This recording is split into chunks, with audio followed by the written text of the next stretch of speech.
सेना के सम्मान की बात हो रही है। आपने कितना सेना का सम्मान किया?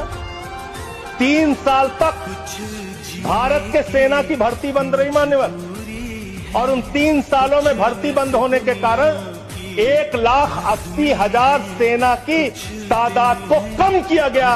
उसके लिए आप जिम्मेदार हैं। बार बार आपसे सवाल पूछा जाएगा और आपकी आलोचना होनी चाहिए।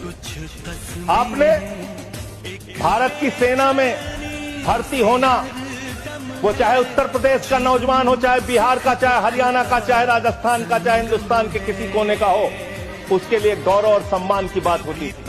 सुबह 4 बजे उठ के दौड़ लगाता था, मेहनत करता था। उसकी मां दूध पिला के तैयार करती थी अपने बेटे को कि कभी जरूरत पड़ेगी तो अपने प्राणों की आहुति देके भारत माता की रक्षा करेगा। ये आपने उस जगह पे 4 साल की नौकरी कर दी। आप सेना के सम्मान की बात करते हैं।